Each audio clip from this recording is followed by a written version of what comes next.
Have you heard of Shoofly Pie before? I have never heard of this in my entire life before doing my research for this 50 video series. So let me know in the comments what state you think has Shoofly Pie as the state dessert. The recipe is linked in the description if you would like to try this at home. And before we get started, make sure you hit that subscribe button and that notification bell so you can join me every week for new recipes. We're gonna start off with the crumble topping. So it's all-purpose flour with brown sugar and cold shortening. You just pinch it together until nice and crumbly like this, and we're gonna move on to the filling, which is really simple. It's just plain old molasses, not blackstrap, but regular molasses, some hot water, we add baking soda, an egg, and that's actually about it. Really simple and straightforward, and this just gets poured into a prepared pie crust in a 9-inch pie pan, and we're gonna bake this for around 45 minutes or until the filling is set.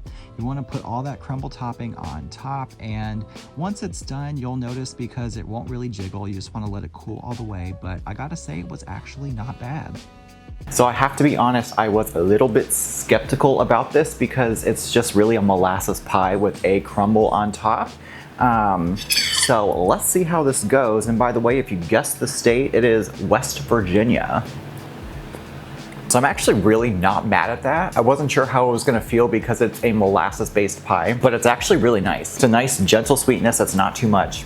The molasses flavor is strong, but it's not too much. And the crumble topping is actually really nice. So okay, hats off to Shoofly Pie. I would actually make that again.